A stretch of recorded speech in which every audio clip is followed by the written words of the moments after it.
پرویز خٹک صاحب کو سیاسی جماعتیں چھوڑنے کا وسیع تجربہ ہے اور ایک پارٹی سے دوسری پارٹی میں جانے کا مہران بینک کے وقت بھی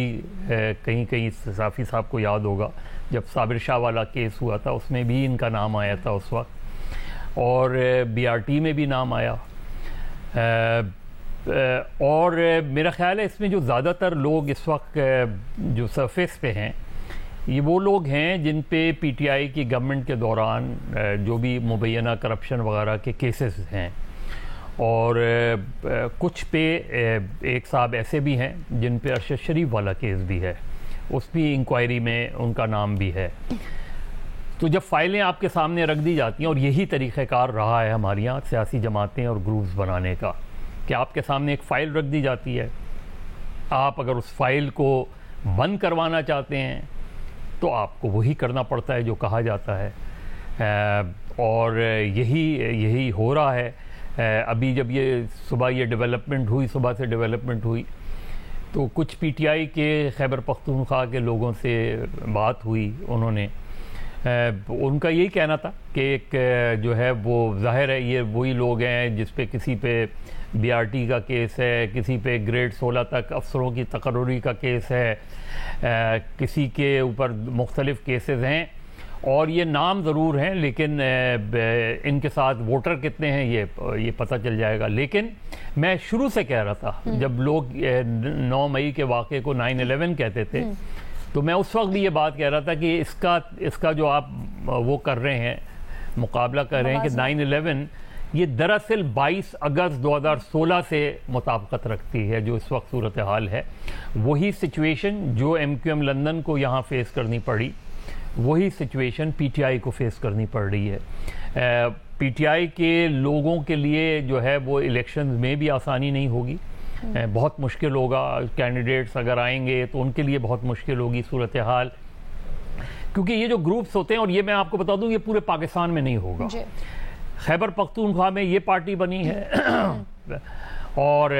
پنجاب میں یہ پارٹی بنی ہے،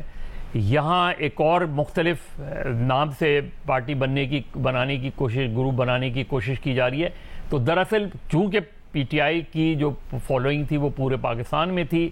لہٰذا ہر جگہ جو ہے کہیں توڑ پھوڑ کا عمل جاری ہے، اور اگلے 2-3 مہینے میں بہت زیادہ توڑ پھوڑ ہوگی۔ اس کے بعد کتنا اسپیس رہ جائے گا پی ٹی آئی کے پاس اور پی ٹی آئی کے چیئرمین کے پاس، وہ ہمیں دیکھنا پڑے گا۔ مشکل ہوگی، ان کو بہت زیادہ مشکل فیس ہوگی، لیکن جو کیا اس کی ایکسیپٹیبلٹی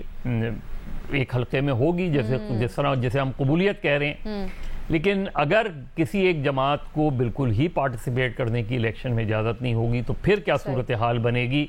یہ ہمیں دیکھنا ہے۔ لیکن اس وقت جو صورتحال ہے اس میں جو لوگ انڈر گراؤنڈ ہیں پی ٹی آئی کے خیبر پختونخوا میں، وہ بالکل یہ بات ٹھیک ہے کہ وہ ادھر سے بھی رابطے میں ہیں۔ ظاہر ہے جو انڈر گراؤنڈ رہ کے ٹیلی فون پہ بات کر رہے ہیں ان کو بھی یہ پتہ ہے کہ ان کے ٹیلی فون ٹیپ ہو رہے ہوں گے، اور یہ جو چیزیں ہوتی ہیں یہ اب رکتی نہیں ہے، لیکن بہت زیادہ پریشر میں ہے پی ٹی آئی کے وہاں جو لوگ ہیں، خاص طور پہ کیونکہ خیبر پختونخوا ان کا گڑھ تھا، اور اس میں پرویز خٹک صاحب کا بہت زیادہ عمل دخل تھا، یعنی اس حد تک کہ انہوں نے ایک ریکارڈ قائم کیا۔ کراچی کے ساتھ موازنہ کر کے بتایا نا، یہ بڑا دلچسپ۔ دیکھیں میں آپ کو صرف ایک بات بتاؤں، مجھے پہلے سے تیار ہے، لیکن ہم نے کراچی میں ایک سچویشن یہ بھی دیکھی جہاں پر بے شک حقیقی بن گئی، اس کے بعد مزید دھڑے بندی بھی ہوئی اس میں، لیکن وہ اس طرح سے گراسپ نہیں کر پایا۔ علینا یہی ہوتا ہے نا، جیسے نہیں اس کی کئی وجوہات ہیں۔ دیکھیں ایم کیو ایم حقیقی جب بنی تو ایم کیو ایم حقیقی کو یہ کہہ دیا گیا تھا کہ آپ اس دائرے سے باہر نہیں جائیں گے۔ پھر پی ایس پی بنی، پھر اس کے بعد اور گروپس بنے، اس میں تو پارٹی تتر بتر ہو گئی، وہ